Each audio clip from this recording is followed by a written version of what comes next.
प्यारे बच्चों देखते हैं एक्सरसाइज 9.1 का क्वेश्चन नंबर 4। बिल्कुल सिंपल क्वेश्चन है, जस्ट आपको स्टेटमेंट समझनी है। इसमें कहा गया है कि भूमि के एक बिंदु से जो मीनार के पाद बिंदु से 30 मीटर की दूरी पर है, मीनार के शिखर का उन्नयन कोण 30 डिग्री है, मीनार की ऊंचाई ज्ञात कीजिए। तो बिल्कुल सिंपल क्वेश्चन है, आपको सिर्फ स्टेटमेंट समझ में आनी चाहिए कि क्या कहना चाह रहे हैं। क्या कहा है, भूमि के एक बिंदु से जो मीनार के पाद बिंदु से 30 मीटर की दूरी पर है। अब कोई मीनार है, ये मीनार है हमारे पास,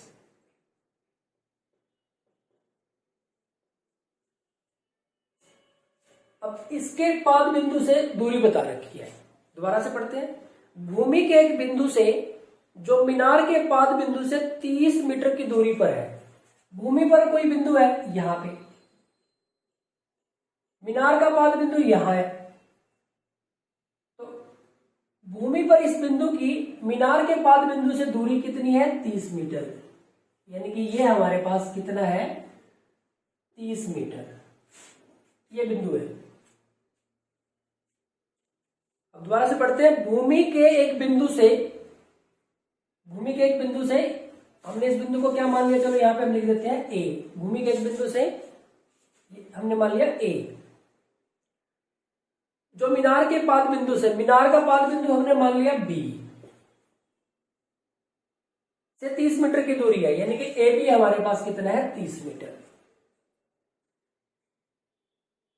मीनार के शिखर का उन्नयन कोण, मीनार के शिखर का इस बिंदु से मीनार के शिखर का, जब नीचे से हम ऊपर देखते हैं तो उन्नयन कोण बनता है ना, तो इस बिंदु से मीनार के शिखर का उन्नयन कोण, यानी कि ये जो कोण है वो कितने डिग्री का है, 30 डिग्री का है। ये हमारे पास 30 डिग्री का है। मीनार की ऊंचाई ज्ञात करो, तो ए पॉइंट, बी पॉइंट और ये हम सी पॉइंट। अब मीनार की ऊंचाई हमारे पास क्या होगी, बीसी। इसको आप मानना चाहो तो मान सकते हो, एच मान लो। माना मीनार की ऊंचाई आप मानना चाहे तो मान सकते हैं, क्या मान ली हमने, एच मीटर। यानी कि अब हमें एच का मान निकालना। अब आप देखेंगे कि समकोण त्रिभुज एबीसी में फॉर्मूला कौन सा यूज करना है, ये आपको समझना है कि फॉर्मूला आप कौन सा यूज करेंगे, sine cos tangent L A L के ए।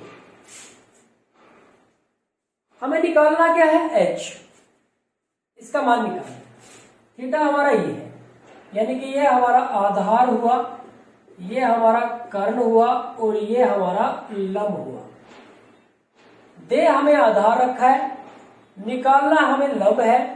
लंब और आधार देखो कौन से त्रिकोणमितीय अनुपात में आएंगे, लंब और आधार टेंजेंट थीटा। तो हम यहां लिखेंगे समकोण त्रिभुज एबीसी में क्या है हमारे पास, लंब बटे आधार। लंब है हमारे पास बीसी, आधार है हमारे पास ए बी, बराबर है टेंजेंट थीटा।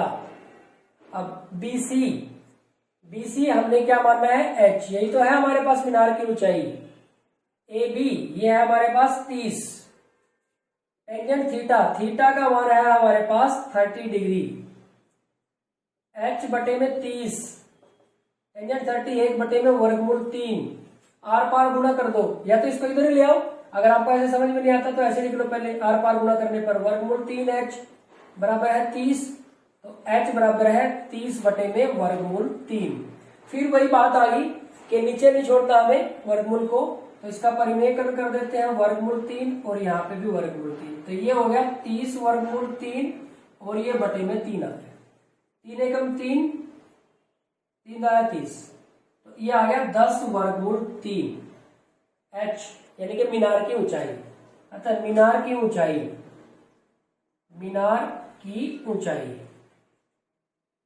यही हमें निकालनी थी, बराबर है 10 वर्गमूल 3 मीटर।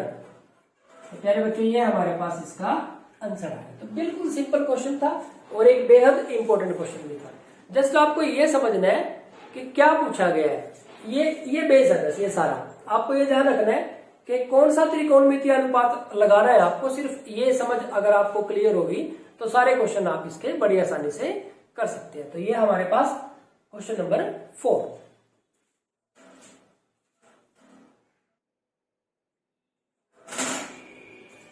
प्यारे बच्चों देखते हैं क्वेश्चन नंबर 5। क्वेश्चन नंबर 5 भी क्वेश्चन नंबर 4 की तरह बिल्कुल सिंपल क्वेश्चन है। इसमें कहा गया है कि भूमि से 60 मीटर की ऊंचाई पर एक पतंग उड़ रही है। पतंग में लगी डोर को अस्थायी रूप से भूमि के एक बिंदु से बांध दिया गया है। कुछ देर के लिए जमीन पर एक बिंदु के साथ उसको बांध दिया, यानी कि जमीन पे कोई कील गाड़ के उसके साथ उस डोरी को बांध दिया गया। अब आप सोच के देख लो, कई बार क्या होता है कि पतंग उड़ाते वक्त बच्चे क्या करते हैं, उनका पतंग बिल्कुल एक जगह स्थिर रहता है जब, तो वो हाथ में पकड़ने की बजाय उसको किसी चीज से बांध देते हैं। तो कुछ ऐसा ही कर रखा है कि उसको जमीन पे एक बिंदु के साथ एक जगह पे उसको बांध रखे है। मान लो कोई कील गाड़ के उसके साथ बांध दिया, या कुछ ऐसी जगह है वहां जहां बन सकता है तो वहां पे उसको बांध दिया, ऐसी बात की जा रही है। भूमि से 60 मीटर की ऊंचाई पर एक पतंग उड़ रही है। पतंग में लगी डोर को अस्थायी रूप से भूमि के एक बिंदु से बांध दिया गया, यानी कि थोड़ी देर के लिए। अस्थायी रूप यानी कि थोड़ी देर के लिए, कि उसको पानी पीना है या कुछ और काम करना है तो उसने थोड़ी देर के लिए उसको बांध दिया है। भूमि के साथ डोरी का झुकाव 60 डिग्री का है। भूमि के साथ डोरी का जो झुकाव 60 डिग्री का है। यह मानकर कि डोरी में कोई ढील नहीं है, बिल्कुल सीधी है। डोरी की लंबाई ज्ञात करो। तो हमें क्या करना है, डोरी की लंबाई ज्ञात करनी है। तो प्यारे बच्चों यहाँ पे सिचुएशन क्या है कि ये हमारे पास एक पतंग है। मुझे इतनी अच्छी बनानी तो नहीं आती, चलो फिर भी हम कोशिश कर लेते हैं कि ये हमारे पास एक पतंग है। ये जो पतंग है ये जमीन से कितनी ऊंचाई पर उड़ रही है, ये 60 मीटर की ऊंचाई पर उड़ रही है। यहां से यहां मान लेते हैं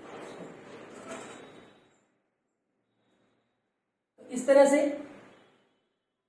और ये 60 मीटर की ऊंचाई पर उड़ रही है जमीन से, और इसके साथ जो डोरी बंधी हुई है, अब डोरी ये थोड़ी है, ये तो ऊंचाई है, डोरी तो ऐसे तिरछी उड़ती है, पतंग तो थोड़ी इस तरह से रहेगी, बिल्कुल ऊपर सिर के ऊपर थोड़ी उड़ेगी, तो कुछ ना कुछ कोण तो बनाएगी वो। अब ये जो डोरी है इसने भूमि के साथ कितने डिग्री का कोण बनाया है, 60 डिग्री का कोण बनाया है। ये तो हो गया कि पतंग कितनी ऊंचाई पे उड़ रही है।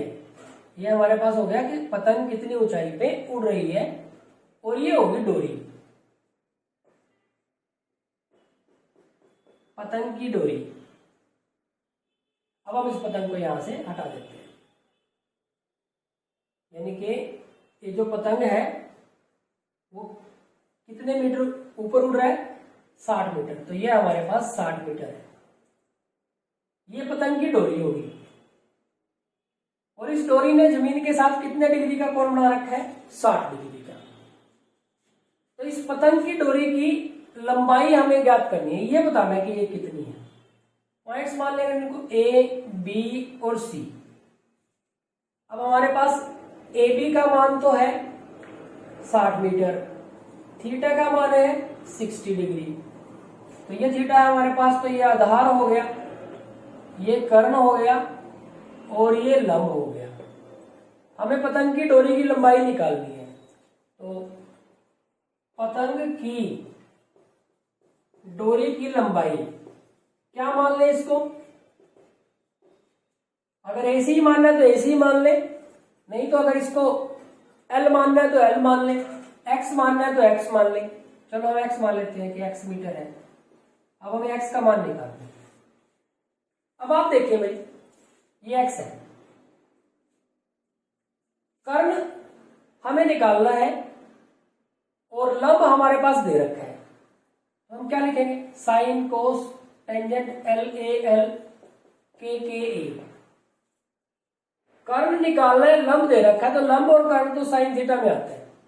तो हम लिख देंगे कि समकोण त्रिभुज ABC में लंब AB कर्ण AC बराबर है साइन थीटा।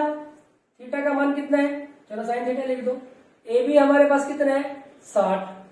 AC हमने कितना माना है, X, साइन थीटा, थीटा का मान कितना है हमारे पास 60 डिग्री, 60 बटे में x 60 डिग्री वर्गमूल 3 बटे में 2, आर पार गुना कर दो, वर्गमूल 3x बराबर है 60 गुना में 2, कितना हो गया 120, x बराबर है 120 बटे में वर्गमूल 3, लेकिन इसको नीचे नहीं छोड़ेंगे हम, तो यहाँ पे वर्गमूल 3 परिमेयकरण कर दिया, तो ये हो गया 120 गुना में वर्गमूल 3 बटे में 3, 3 एकम 3, 3 चौके 12, तो ये आ गया हमारे पास 40 वर्गमूल 3, यही आंसर आ गया हमारे पास। तो लिख देंगे हम कि पतंग की डोरी की लंबाई,